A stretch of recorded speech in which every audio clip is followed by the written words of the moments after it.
Hello and welcome to News Now. Borno State Governor Kashim Shettima has revealed that 16 people were killed in a bomb attack in Mongono Council area of the state. Shettima says he's dismayed by recent bomb attacks in the state in which more than 60 people have died. He said that those injured in Mongono would be evacuated to the state capital, Maiduguri. The Code of Conduct Tribunal has adjourned the court case involving Senate President Bukola Saraki to October the 21st. The Senate President was also granted bail on self-recognition. The trial began at about 11 a.m. today following the arrival of the tribunal chairman Danladi Umar. Saraki finally appeared before the Code of Conduct Tribunal to answer to allegations of corruption leveled against him by the Conduct Bureau. He, however, pleaded not guilty to all 13 charges leveled against him. The Senate President, who has been absent from the first two hearings at the CCT on Monday, disclosed that he will appear before the tribunal as a law-abiding citizen. Now, the Nigerian Armed Forces has said that no particular person or member of the Boko Haram terrorist group is relevant in the ongoing onslaught against insurgency in the northeast of the country. In a statement, or I should say reacting to claims now that over that audio message released by Abubakar Shekau, Colonel Rabi Abubakar, acting defense director, Defense Information, said the army said, according to him now, the army, quote, Shekau or his cohorts would not deter the spate of the military operations to rid the country of criminals hiding under strange religious ideology to kill innocent Nigerians. The military statement comes just days after an audio message purportedly from Boko Haram leader Abubakar Shekau called the Nigerian army liars for saying troops have regained territory from the militant Islamist group. Shekau, who made this declaration via an audio message which he shared online, said the claims by the Nigerian army were false. The army has, however, dismissed his accusations, describing them as irrelevant and fruitless. The Nigerian army has approved the promotion of 5,000 soldiers who were deployed to fight insurgents in the northeast of the country. This was disclosed by the Chief of Army Staff, Lieutenant General Tukur Buratai, at the opening of the 2015 Chief of Army Staff Third Quarter Conference at the Army Headquarters in Abuja. He said that the promotion of the soldiers was one of the many measures introduced by the Army to boost troops' morale and reposition military's operation. The National Emergency Management Agency, NEMA, has issued a warning saying there might be more cases of flooding in the country as Cameroon is set to release water from its dams. Director General of NEMA, Mohammed Sani Sidi, made the call when supervising flood-affected areas in Kaduna State, northwest Nigeria. Blaming the recent flooding on human error, the DM urged, the DM now urged residents, states and local government councils to prepare adequately against flood disasters. The Cameroonian authorities likewise warned that residents around River Benue in Garua, Cameroon, up to Nigeria should be at alert as there would be routine release of water from the dam between now and November this year. About 3 states, Kaduna, Jigawa, Adamawa, have witnessed heavy flooding as predicted by NIMET. The Economic Community of West African States, ECOWAS, has called on the military junta in Burkina Faso to hand over power to the interim administration immediately. The summit, hosted by Nigeria's President Muhammadu Buhari in the country's capital, Abuja, was majorly focused on how to tackle the recent coup in Burkina Faso, with President of Cote d'Ivoire, Togo, Mali, Guinea, Ghana, Niger, Benin and Senegal in attendance. Chairman of the Commission and the President of Senegal, Macky Sall, urged the military junta in the besieged country to hand over power to the interim administration immediately. In his address, President Muhammadu Buhari commended the West African leaders for their commitment to the pursuit of peace and stability in the sub-region. Now, President Buhari will be traveling to New York on Thursday for a series of meetings and interactions with notable world leaders within and on the sidelines of the main events of the 70th session of the United Nations General Assembly.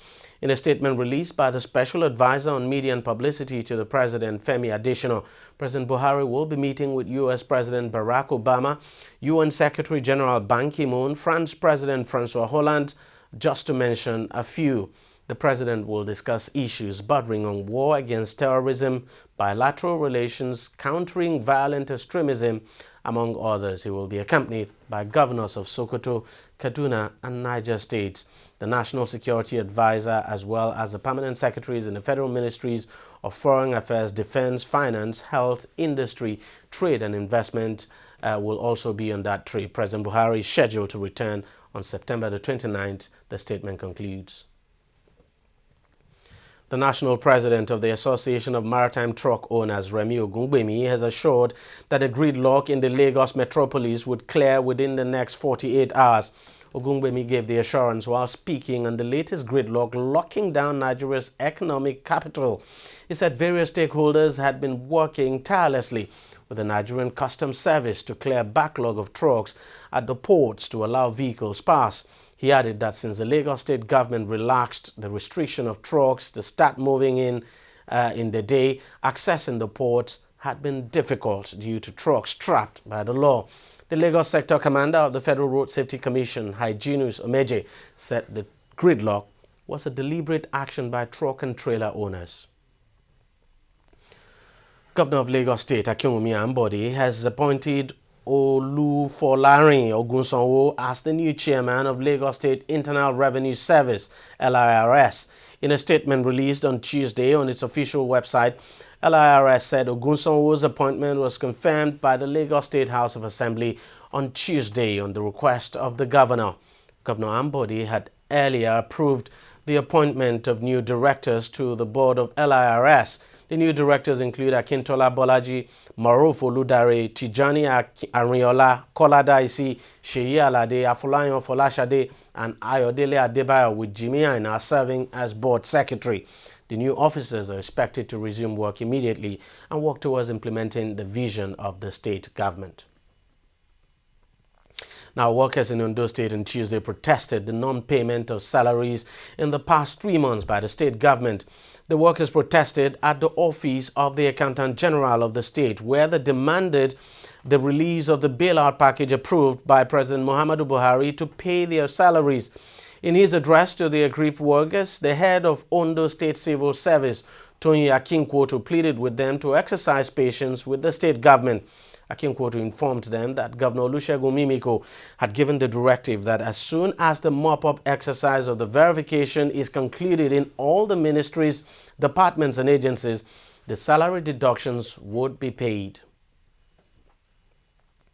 The Inspector General of Police, Solomon Arase, has assured the Federal Ministry of Women Affairs and Social Development of its total support on the clampdown on perpetrators of violent crimes and other gender-based violence against women and other vulnerable persons.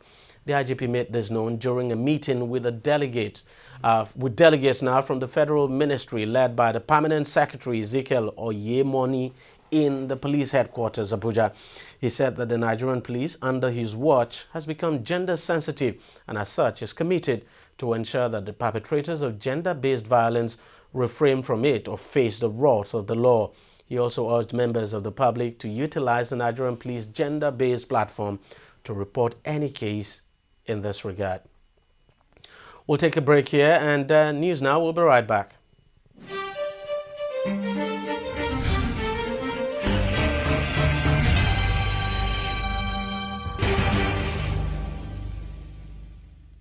Every day, every hour, and every minute, news break in Nigeria. Things happen so fast, it's most times difficult to track and comprehend them. But that's what we do right here on TV360. 2015, would you want to come back again? It's like asking Jesus Christ if he knew he was going to die, will you want to come back as the savior of the world again? We do not just help you track the stories, we break them down, explore all the angles, analyze the issues so that you can fully comprehend the stories and use them to make the right decisions.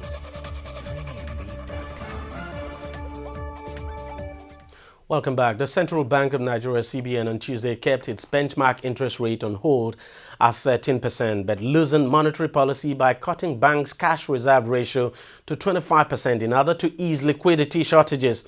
The Monetary Policy Committee also retained liquidity ratio at 30%. The committee also warned that Nigeria might slip into recession next year unless measures were taken to boost growth, adding that a sharp fall in oil revenues had taken its toll on public finances, delaying public workers' salary payments and putting pressure on the naira. Now, contrary to widespread views that the adoption of the Treasury single account has dried up liquidity in the country's banking system, CBN Governor Godwin Emefiele said that that is not the case. The truth is that yes, there has been a lot of speculation, I use the word speculation in the market, about the amount that needed to be moved from the banks to the Central Bank of Nigeria TSA account. The truth is that the amount that was moved so far is less than the amount that people have been putting on the pages of the newspapers. The TSA is an ongoing exercise because the amounts that were amounts in CBN as at the 15th of September is less than what it is as at today, the 22nd. The amount keeps growing. And so, but what we're saying is that a lot of people had predicted there was a lot of liquidity squeeze or there will be liquidity squeeze created as a result of this. The data that the committee reviewed between yesterday and today showed that liquidity ratio indeed increased moderately. So that's why committee came up with the conclusion that the impact of the movement of funds from the banks to the Central Bank of Nigeria on liquidity is sort of moderate. How safe are banks in the face of the movement of funds from CBN and from the banks to the TSA? I think some of us may have read, I think, an interview or presentation by our deputy governor sometime last week that said that the Nigerian banks are about the most regulated banks in the world today. And the truth is that is very correct. But let's go back to the issue of safety regarding the issue we are talking about, liquidity ratio. Like we said, the liquidity ratio that we saw based on data that was presented to us shows that Nigerian banks are safe. The Nigerian banks' strategic health is still very strong, and we will continue to monitor their liquidity from time to time to ensure that they do not slide into difficult terrain. The CBN governor also addressed speculations in the media that some government agencies have been exempted from the TSA. Mr. Emefiele says that is simply not true. Well, the truth is that as far as I'm concerned, I have not seen any memo that exempts any institution from the TSA. So as a result, I'll advise those who think that they've been exempted to please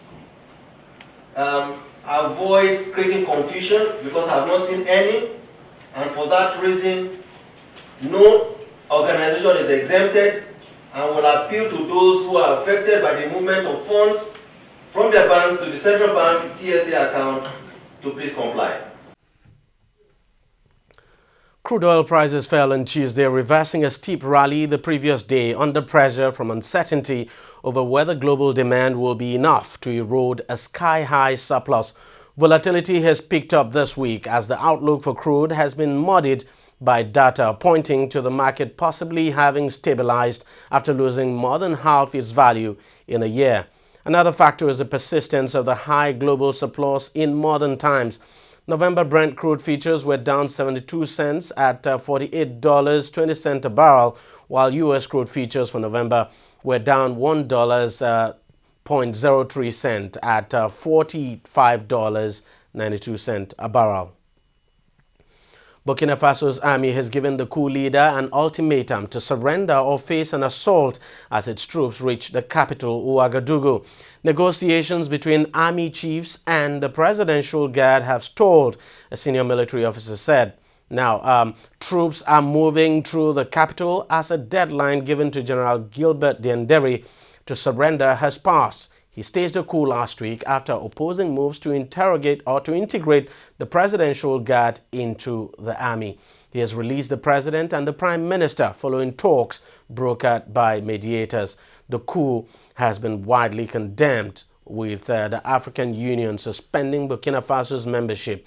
General Diendere says he will step aside once regional leaders due to meet in Nigeria, and of course they've met, endorse a peace plan including an amnesty for coup plotters.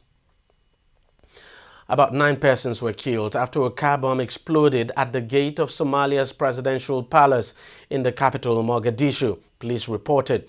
The massive explosion, which happened close to the presidential palace, injured 14 people and killed 9 others, including 2 Somali soldiers, 4 civilians and 3 foreigners. The presidential palace harbors the Somalia president alongside other important senior officials who also work there. According to witnesses, the blast happened moments after the conclusion of a conference debating the nature of the Horn of Africa Nations election in 2016 at the presidential palace. Let's turn to sports now. The Nigerian Football Federation has announced the venues which would host the Super Eagles friendlies against Congo and Cameroon next month. The NFF chose the State Charles Todro in Mons as the venue for the friendly against Congo, while the State Van Roy in Dandeslu was chosen as the venue for the friendly against Cameroon. Super Eagles coach Sunday Olise has already released a 24-man list for both friendly matches. He recalled the likes of John Mikel Obi, Victor Moses and Odion Igalo back into the team. The Eagles will play DR Congo on October 8th before facing Cameroon October 11th. Nigerian under-23 national team coach Samson Siasia has revealed his plans to include Manchester City youngster Kelechi Iheanacho and new Liverpool signing Taiwo Awoniyi in his squad for the African under-23 Nations Cup. Both players missed out of the All-African Games where Nigeria finished with the bronze medal because their club held on to them due to the fact that the competition was not on FIFA's calendar. However, with the Under-23 African Cup of Nations coming up in November, Siasia has revealed that he sees both players as the ideal players who could improve his squad and boost their chances of picking up an Olympic ticket. Now, the Dream Team 4 were drawn with Egypt, Mali and Algeria in Group B of the African Under-23 Cup of Nations. The tournament will be held from November 28 to December 12, 2015, with the top 3 teams qualifying to represent Africa at Rio 2016. Well, that's it in news now. We thank you very much for watching. Continue to stay tuned to TV360. We have more coming your way.